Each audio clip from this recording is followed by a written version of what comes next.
Hola. Hola. Hola, hola, hola. ¿Oyen? ¿Se oye? Bien. Muy buenos días a todos. En esta misa damos gracias al Espíritu Santo por el aniversario 52 años de casados de Ana y Carlos. Y encomendamos al Señor especialmente a los enfermos Sofía, Karina, Gustavo.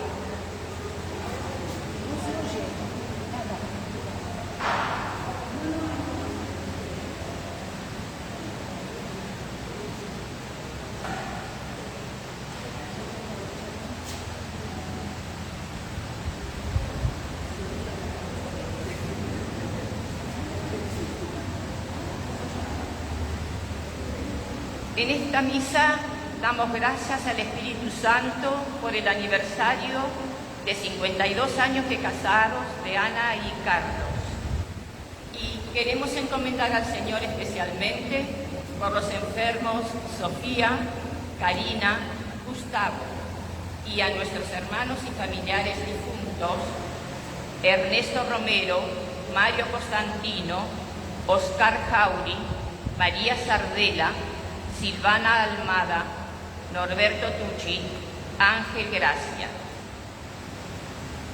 En Jesús descubrimos el proyecto de vida. Nos disponemos con gozo a participar en esta misa y recibimos al Padre Billy, que en nombre de Cristo presidirá nuestra Eucaristía. Y todos juntos vamos a cantar en el número 1.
Buenos días.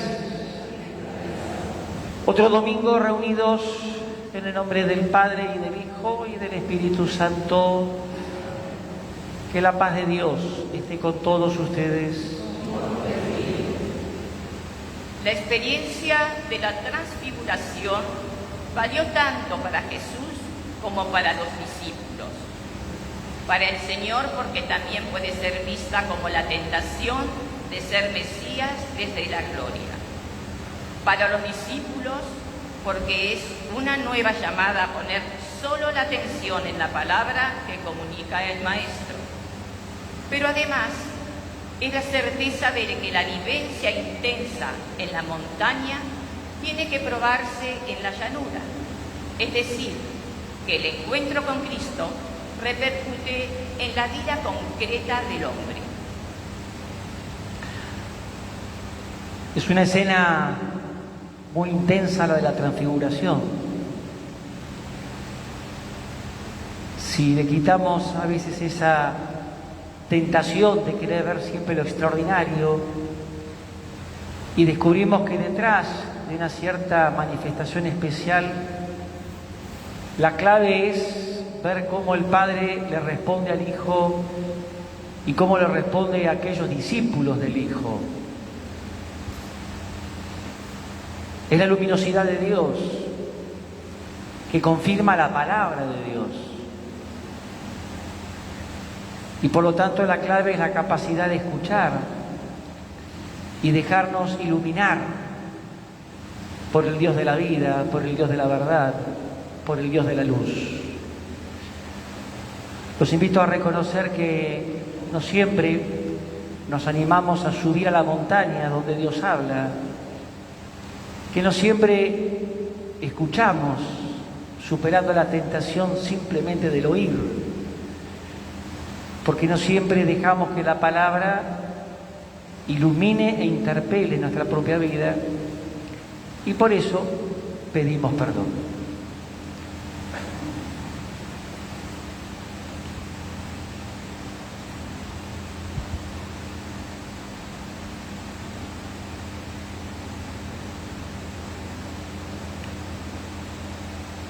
Jesús, que nos revelás y nos compartís al Padre. Señor, Señor, Señor, ten piedad.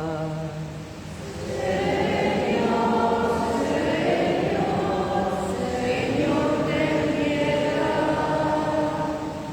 Jesús, que iluminás nuestro camino con tu presencia y con tu palabra. Cristo, Cristo, Cristo, ten piedad. Cristo, Cristo, Cristo, ten piedad. Jesús, que sos el Maestro que siempre acompañás a tus discípulos. Señor, Señor, Señor, ten piedad. Señor, Señor, Señor, ten piedad. Dios, que es Padre de bondad, tenga misericordia de nosotros, perdone nuestros pecados y nos lleve a la vida eterna. Amén. Oremos.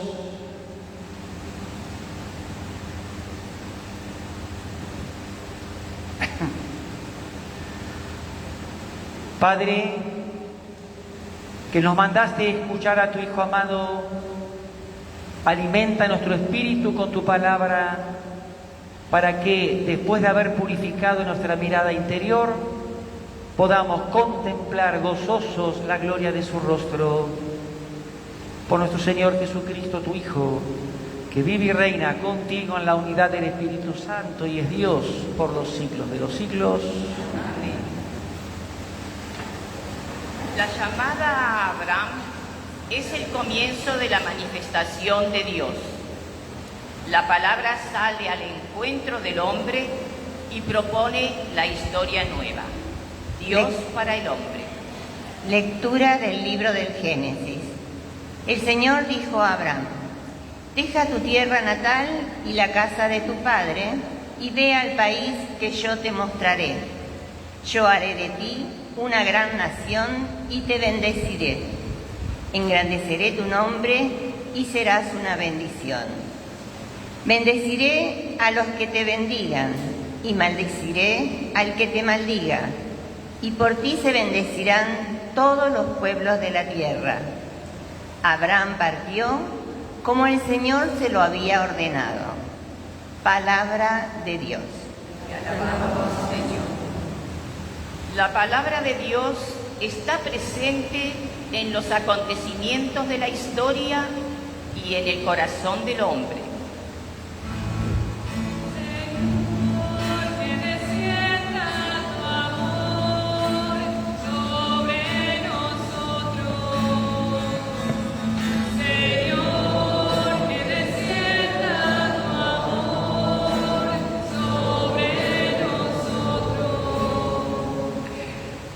La palabra del Señor es recta y Él obra siempre con lealtad. Él ama la justicia y el derecho y la tierra está llena de su amor. Señor, que descienda tu amor sobre nosotros.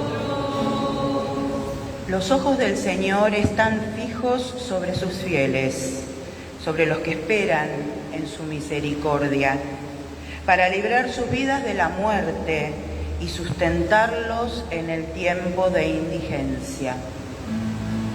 Señor, que descienda tu amor sobre nosotros.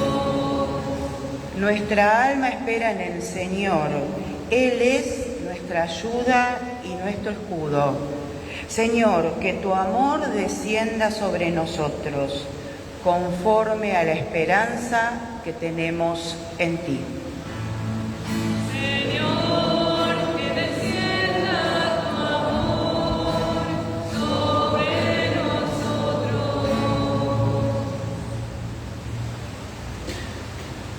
Pablo quiere fortalecer a su discípulo Timoteo desde la certeza de la llamada que Dios le hizo para seguir los pasos de Jesús y trabajar por el Evangelio. Lectura de la segunda carta del apóstol San Pablo a Timoteo. Querido hijo, comparte conmigo los sufrimientos que es necesario padecer por el Evangelio, animado con la fortaleza de Dios.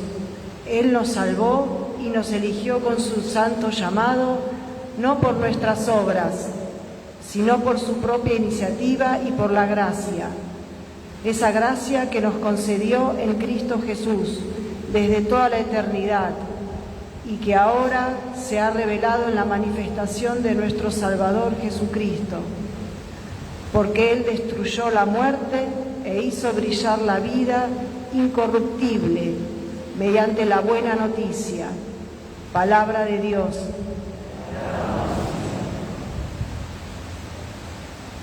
Con la transfiguración, el evangelista insiste en la fuerza de la palabra para despertar y madurar la fe en el seguimiento de Jesús y el trabajo por el reino.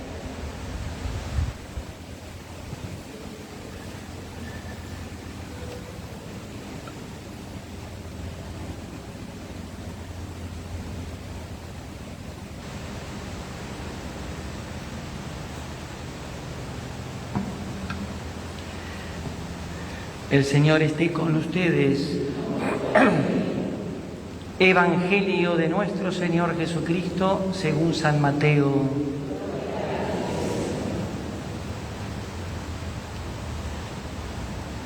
Jesús tomó a Pedro, a Santiago y a su hermano Juan y los llevó aparte a un monte elevado. Allí se transfiguró en presencia de ellos.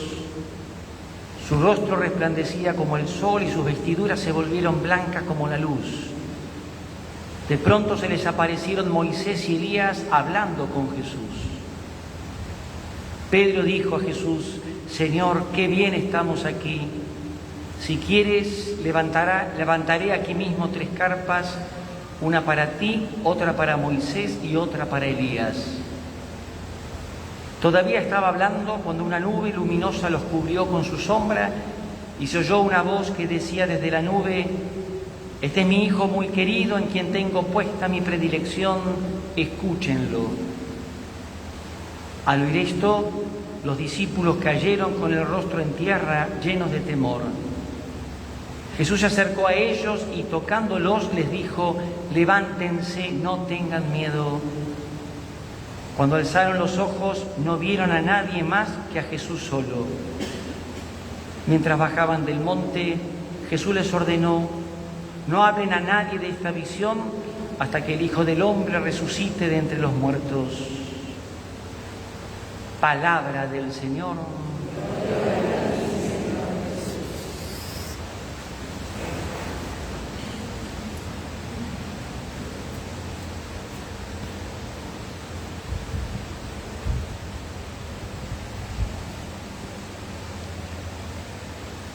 La sola escena de la transfiguración,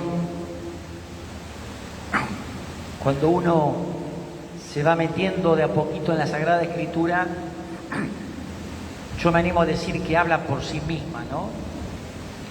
Porque expresa, contiene una variedad de realidades profundamente humanas y al mismo tiempo profundamente divinas, ¿no? Son de esas imágenes que impactan, que motivan, que despiertan, como deseo de entrarle, de buscarle sentido, de ahondarla. Pero además, cuando yo leo este párrafo en el contexto, se clarifica mucho más. No viene mal insistir en algo. Tratemos de sacarle solamente la idea de lo extraordinario. Qué grande, Jesús se transfigura, se manifiesta como Dios y empezamos a volar la imaginación. Así como también tratemos de no quedarnos en el cuento, sino descubramos que el evangelista lo que está haciendo es, por un lado, desentrañar un profundísimo drama humano y de fe, y al mismo tiempo seguir anunciando la buena noticia de Jesús. Providencialmente, los primeros domingos del tiempo durante años nos mostraron por dónde comenzaba Jesús su ministerio, qué enseñaba, ¿no? Además de llamar a los discípulos, ese estilo de vida, las bienaventuranzas y todo lo demás. Pero todo eso es muy lindo, pero siempre va a tener el mismo problema. Se encuentra con la realidad humana, con el corazón humano. Un corazón humano que muchas veces está cerrado, está como bloqueado, está parcializado y no terminamos ni de abrirnos, ni de entender, y mucho menos de asumir. Lo inmediatamente anterior a este párrafo, el de la transfiguración, ya lo conocemos. Jesús pregunta qué opinan de mí, Jesús pregunta a ustedes qué dicen de mí, Pedro responde bien, entre signos de pregunta, Jesús comienza a anunciar algo nuevo, Pedro rechaza ese anuncio de Jesús y Jesús reprende a Pedro. En Mateo, además, ahí se agrega, no interesa ahora, unos versículos en donde Jesús reconoce el lugar de Pedro por lo que confesó, un agregado de Mateo. Pero la escena en sí es una escena dramática, que yo diría habla del dramatismo de la fe, de la maravillosa experiencia dramática de la fe, dramática no ni como tenebrosa, sino con la dificultad que tiene la experiencia humana meterlo a Dios y dejar que Dios sea Dios en nosotros. Este es en el fondo, yo diría, el trasfondo de la realidad. No nos quedemos en preguntitas tipo anecdóticas o simple consulta. ¿Qué dice la gente? Nos gusta eso, ¿no? Sondeamos, averiguamos, ¿no? Jesús va al más profundo. ¿Hasta dónde ustedes me están entendiendo? ¿Hasta dónde ustedes llegan a descubrir, no digo en la madurez, en el desarrollo total, sino hasta dónde van perfilando, percibiendo, intuyendo realmente quién soy? Esto es lo que está detrás. Y el resultado hasta acá viene bastante pobre.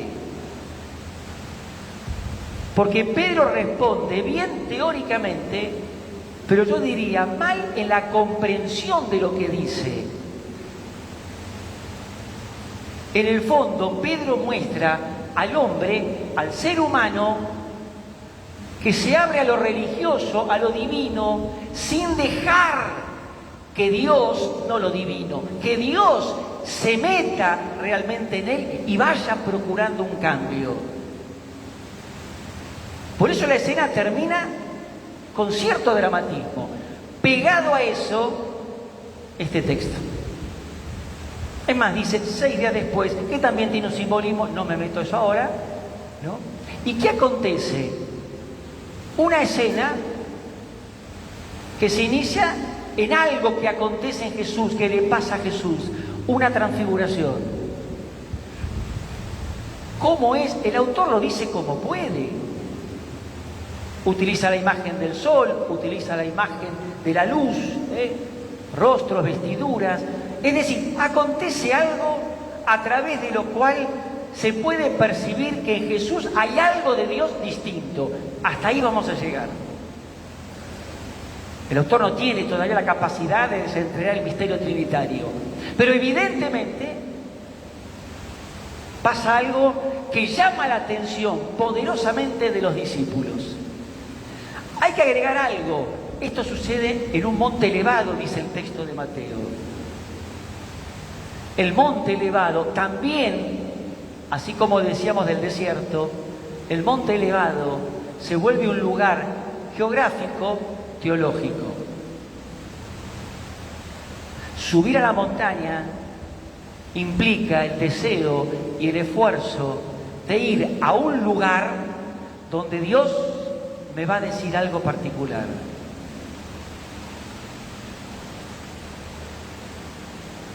No por nada aparecen las figuras de Moisés y Elías, lo voy a contar después.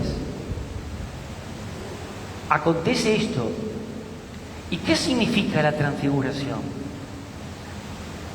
Yo estoy convencido que la primera idea que el autor muestra, lo tiene Marcos, lo tiene también Lucas, es permitirle a los discípulos vivir algo diferente que les dé la fortaleza para superar la crisis de lo que vivieron. Más difícil no lo puedo decir. Pero es fundamental esto. Lo que escucharon de Jesús, me corrijo, lo que oyeron de Jesús, lo superaba. Lo superaba. La transfiguración es como si dijésemos un gesto diferente que los invita a los discípulos a cambiar la actitud, como si dijésemos que no entiendan no es un drama. No es un drama. El drama es que no estén abiertos. ¿Se percibe la diferencia? Es total, ¿eh? Por eso, en el corazón del párrafo, en el centro mismo de la escena, yo diría, superando la mismísima transfiguración, ¿qué acontece? Una nube, una voz, y esa voz que dice: este es mi hijo muy querido, en que me complazco, en que tengo puesta mi predilección. Esa fórmula, como está, es exactamente igual que la que coloca Mateo en otra escena, en el bautismo. Es la misma, es exactamente igual. Hay una diferencia. ¿Cuál es? El verbo final.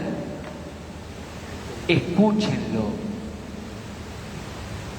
Escúchenlo. Esa es la clave. Esto es intensísimo, ¿eh? ¿Qué significa ese escúchenlo? Bueno, miren, a partir de ahora, préstenle un poquitito de atención.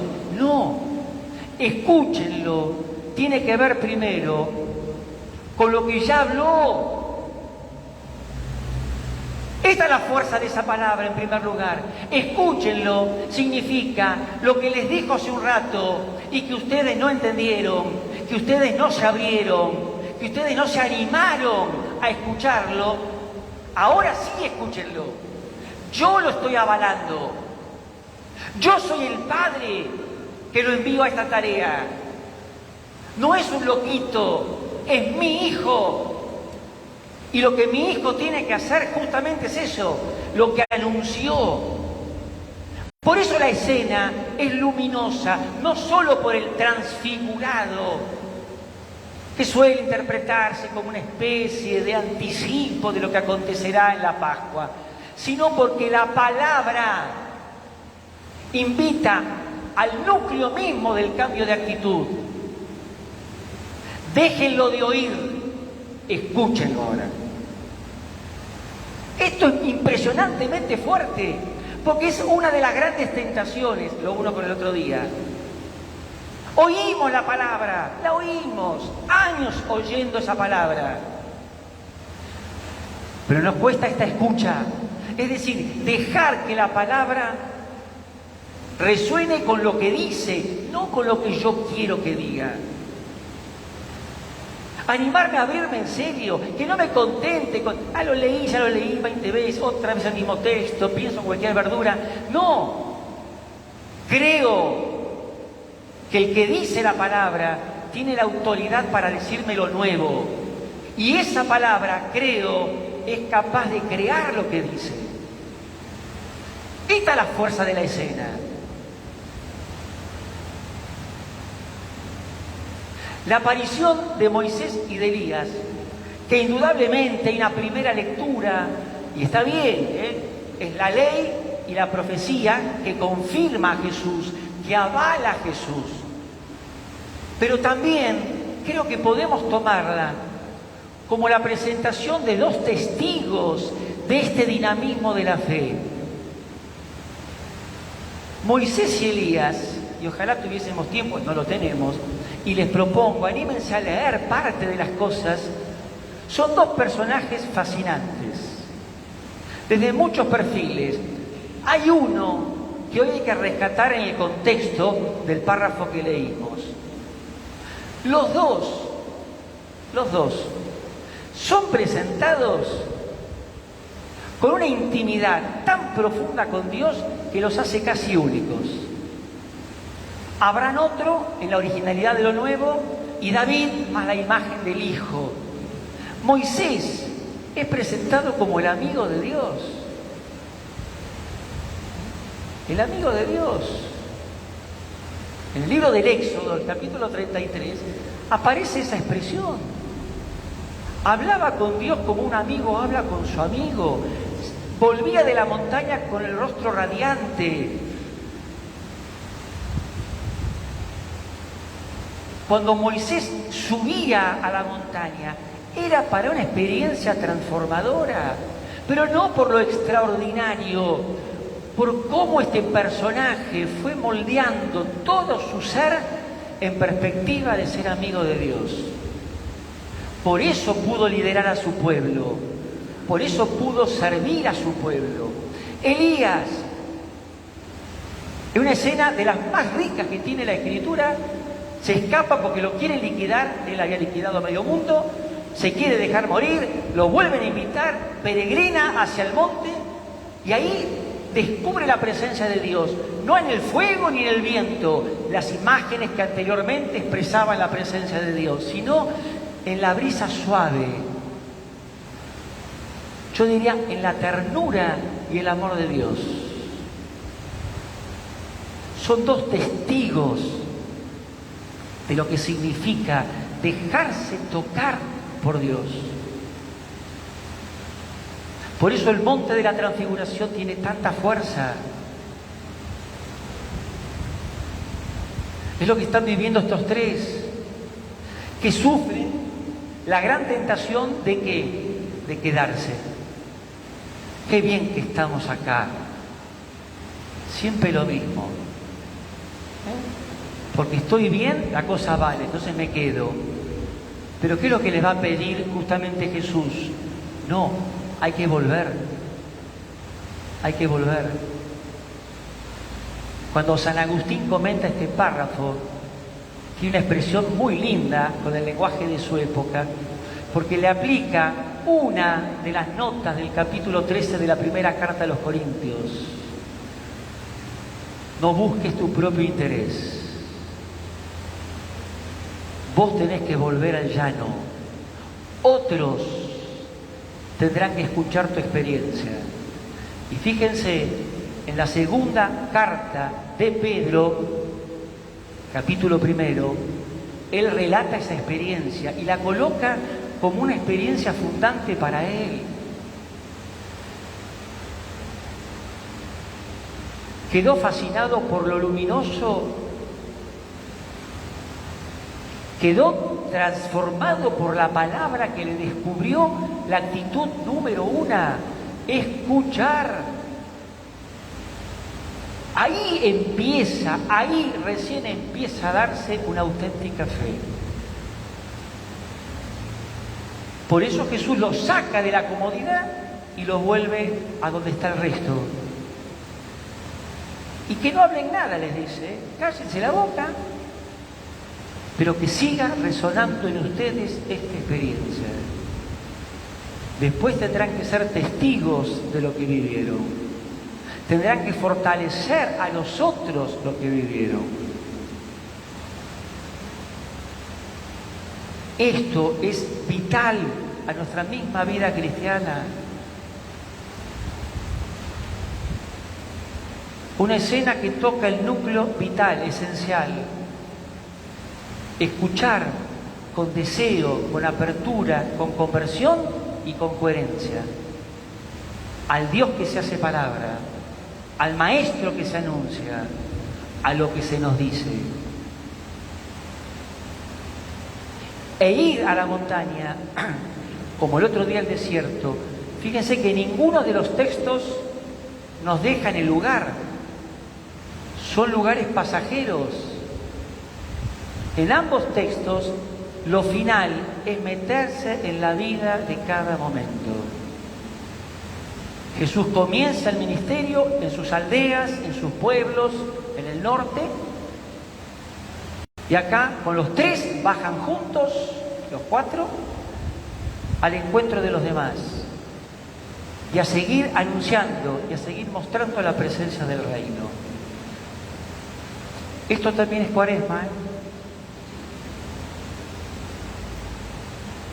No es una vez escucho. Adquiero la decisión de entender que para creer tengo que escuchar siempre, siempre.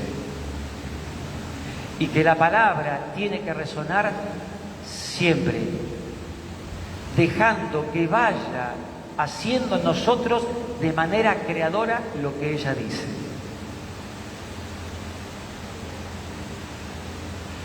¿Cambiaron de golpe? No. Pero esta cena fue vital. Esta experiencia fue vital. Y yo la uniría con otra dramática, sus negaciones. Ahí Jesús no le tuvo que decir nada, tuvo que mirarlo. En esta escena Pedro no llora, porque todavía está especulando. En la otra llora. Abrió los ojos. Yo creo que esta escena nos lleva a aquella. En aquel momento, ante el final, ante el último instante, no le queda otra, si quiere responder en serio, que darse cuenta que no estaba escuchando. Ahí empieza a cambiar. Habrá que preguntarse, ¿no? Si simplemente nos dejamos fascinar por las cosas de la fe o si empezamos a creer para vivir en la fe.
Con la confianza que nos da la fe, presentamos nuestras intenciones.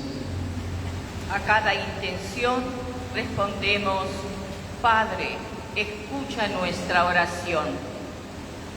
para que la comunidad eclesial sea oyente de la palabra, convertida a Jesucristo, abierta al Espíritu y comprometida en la evangelización.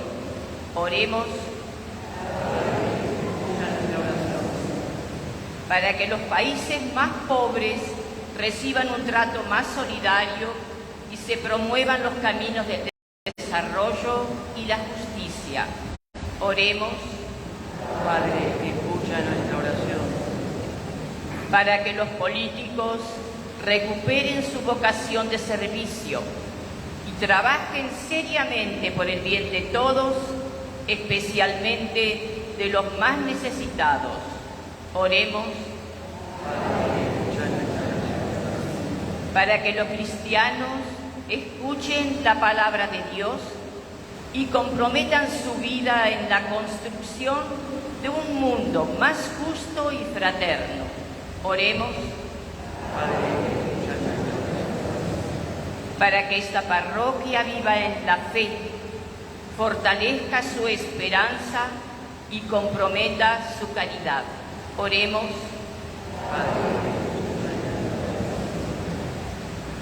Padre bueno, todo esto te lo presentamos desde la certeza de creer en tu amor y bondad. Animados por tu Espíritu, te lo pedimos por Jesucristo nuestro Señor. Amén.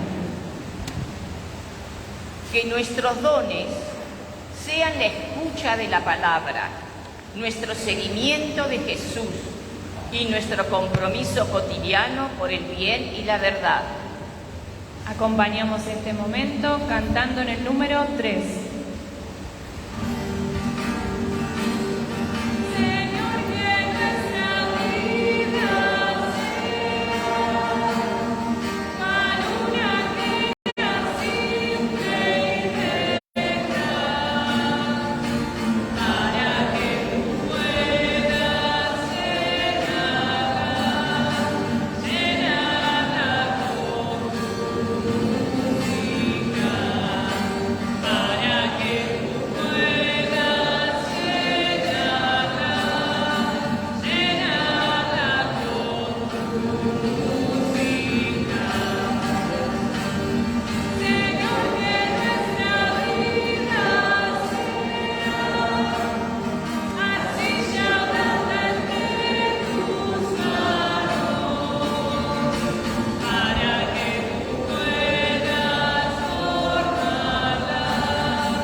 Los invito a todos a rezar juntos y ofrecer nuestro deseo, nuestra escucha y nuestro compromiso desde la palabra en que le unamos a este sacrificio para que sea agradable a Dios, que es nuestro Padre.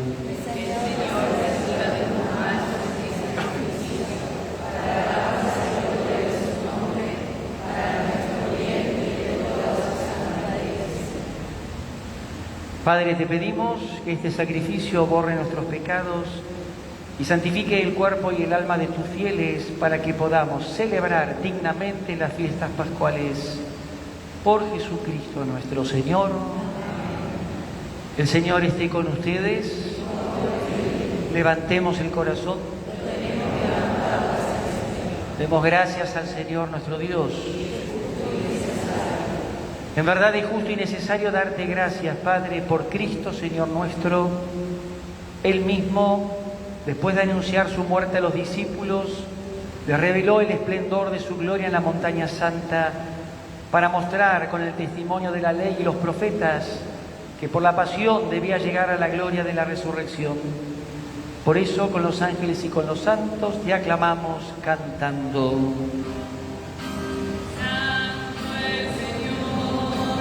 Dios del universo, santo el Señor, Dios del universo.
Santo eres en verdad, Padre, fuente de toda santidad.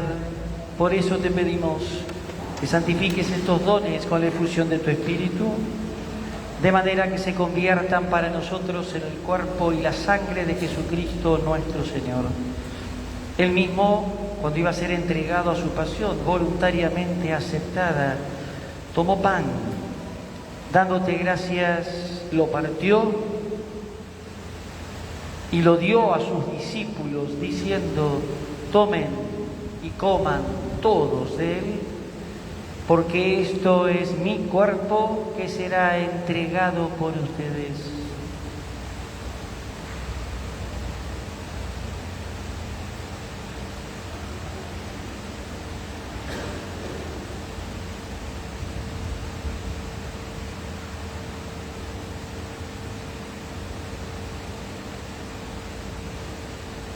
Del mismo modo, acabada la cena, tomó el cáliz y dándote gracias de nuevo, lo pasó a sus amigos, diciendo: tomen y beban todos de él, porque este es el cáliz de mi sangre, sangre de la alianza nueva y eterna, que será derramada por ustedes y por muchos para el perdón de los pecados. Hagan esto en conmemoración mía.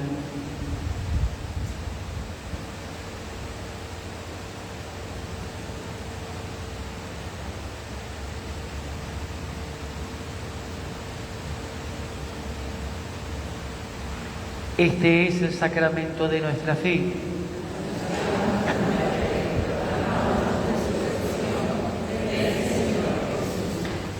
Así, Padre, al celebrar ahora el memorial de la muerte y resurrección de tu Hijo, te ofrecemos el pan de vida y el cáliz de salvación y te damos gracias porque nos haces dignos de servirte en tu presencia. Te pedimos que el Espíritu Santo congregue en la unidad a cuantos participamos del cuerpo y la sangre de Cristo. Padre, acuérdate de tu Iglesia extendida por toda la tierra y con el Papa Francisco, con nuestro obispo Martín y todos los pastores que cuidan de tu pueblo, llévala a su perfección por la caridad. Acuérdate de nuestros hermanos difuntos, cuya fe solo tú conociste, admítelos a contemplar la luz de tu rostro.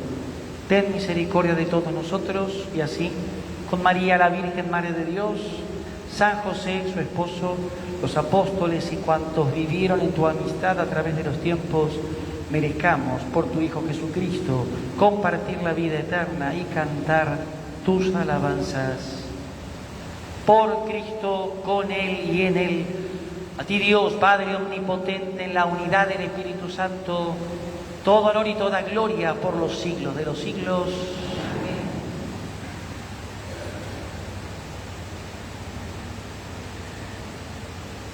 Dejando que la experiencia de Jesús, que la fuerza del Espíritu nos permita ahora decir: Padre nuestro que estás en el cielo, santificado sea tu nombre, venga a nosotros tu reino, hágase tu voluntad en la tierra como en el cielo.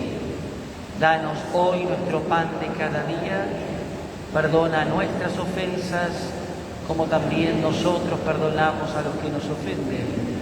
No nos dejes caer en la tentación y líbranos del mal.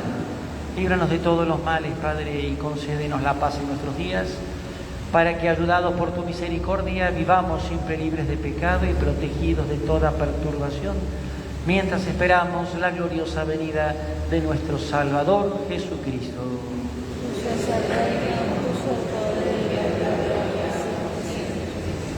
Señor Jesús, que dijiste a tus amigos: la paz les dejo, mi paz les doy.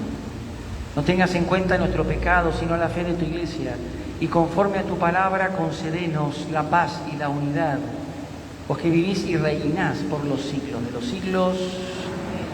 Que la paz de Jesús esté con ustedes. Saliendo al encuentro del hermano, le comparto la paz.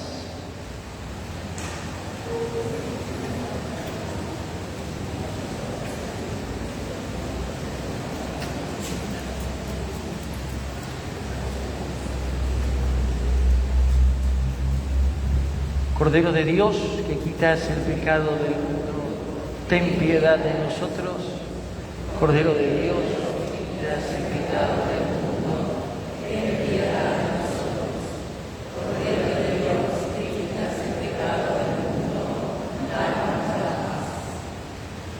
Este es Jesucristo, el Hijo luminoso que nos descubre el corazón del Padre y nos anuncia una palabra capaz de hacernos nuevos. Felices porque hoy lo volvimos a escuchar, felices porque hoy otra vez participamos en su comida. Señor, no soy digno de que entres en mi casa, pero una palabra tuya bastará para siempre.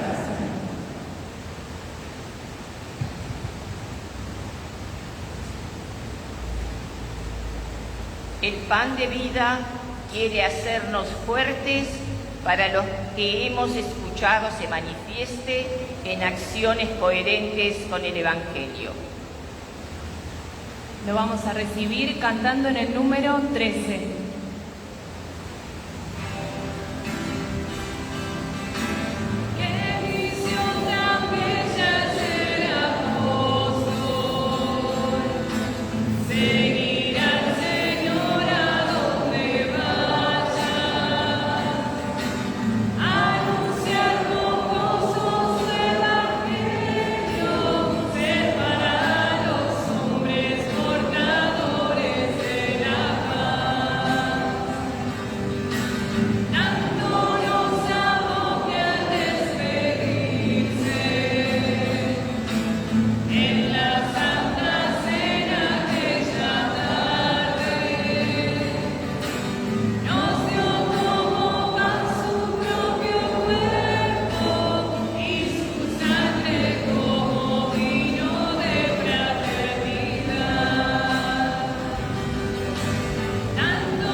Oremos.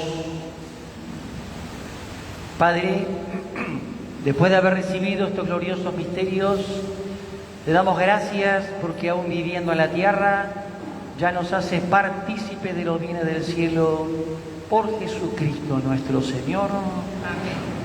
Algunos avisos. El día 8, miércoles 8, como todos los días 8, se reza el rosario en el templete que está en la Plaza Alem a las 5 de la tarde. Yo tengo anotado las 5. ¿Es a las 5? Bueno, Ana no está. Confirmar la hora. Tengo a las 5. Segundo, siempre a esta altura del año les compartimos que está comenzando también la inscripción para la catequesis de iniciación a los sacramentos de la Eucaristía y de la confirmación, especialmente para los chicos. Un poquito más adelante invitamos al catecumenado, que es para adultos, jóvenes y adultos. No digo los días porque se los van a olvidar. Son jueves, son sábados, pero sepan que los que están interesados en esto, está la cartelera afuera, la que está casi al lado de la reja en la entrada, hay una cartelera, ahí se ponen los avisos, y también está puesta en la cartelera a la entrada del templo. Así que estas 2 semanas va a haber inscripción de esta catequesis. Lo tercero, el próximo viernes, que es 10 de marzo, se cumplen 10 años de que el cardenal Bergoglio fue elegido papa. Es un número redondo y la Iglesia en la Argentina está invitando de manera especial a rezar por él. Obviamente me sumo a eso. Quería muy brevemente como introducirlo, ¿no? Como invitarlos. Una vez un nuncio dijo que no hay cosa más difícil en la Iglesia que ser nuncio en el país de donde es originario el Papa. Y parafraseando lo que dijo ese nuncio, yo diría que a veces no es fácil que el Papa sea del mismo país que uno, porque entran un montón de cosas a jugar que también pesan, a favor o en contra. Sabemos la sensación que hay un montón de gente que está muy feliz, hay gente que no está tan feliz. La propuesta que les hago simplemente va por otro lado, es, creo entender desde la fe la importancia de rezar por él. Primero, yo no rezo por simplemente una persona que puede opinar más cercana o menos cercanamente a lo mío, sino por alguien que ocupa un lugar importante en la conducción de la Iglesia, de la que formamos parte. Es el pastor de la Iglesia.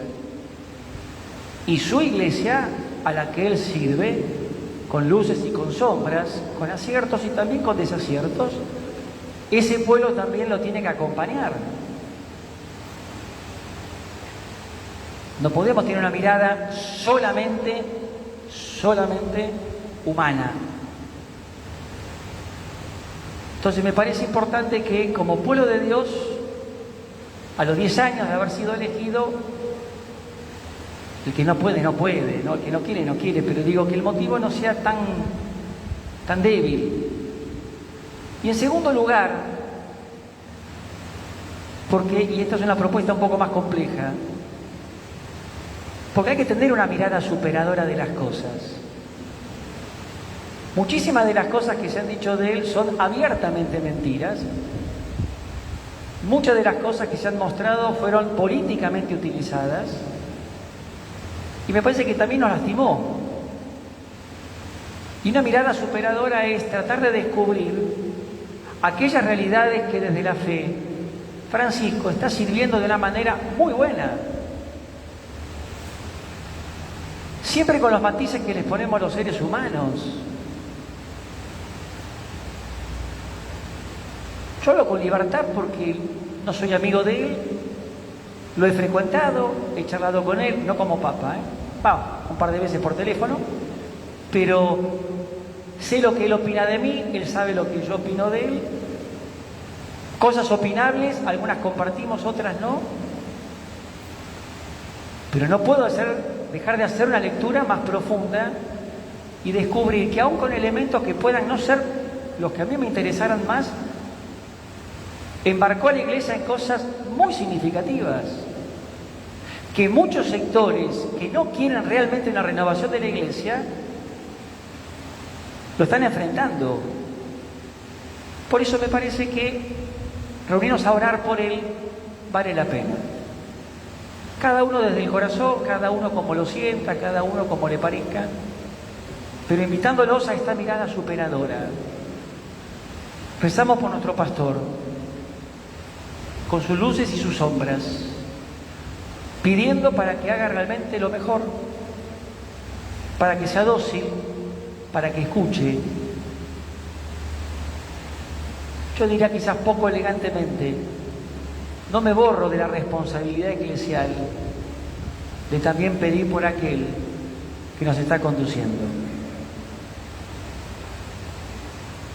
Y quizás también tengamos que aprender, me incluyo, e incluyo a mi gremio, a involucrarnos más en las cosas de la Iglesia para saber lo que realmente pasa. Porque así como hubo mucho pecado, y lo hay mucha santidad. Y así como se ha dicho mucha mentira, y se usó muchas de estas cosas, hay muchas realidades muy ricas que quizás no compartimos, desconocemos. Simplemente los invito el viernes a las 18 horas en la misa de los viernes a poner como una intención particular por Francisco. Con lo que dijiste, me hiciste recordar un refrán que dice, un dicho, nadie es profeta en su tierra, ¿no? Ahí va. Esta experiencia dominical nos orienta a vivir la palabra de Dios. El Señor esté con ustedes. A todos los bendiga Dios, que es Padre, Hijo y Espíritu Santo.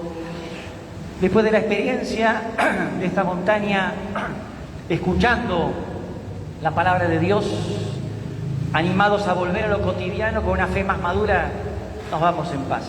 Demos gracias a Dios. Nuestra Madre Santísima, la siempre Virgen María, nos sostenga en el camino de la fe. Y a ella le cantamos en el número 14.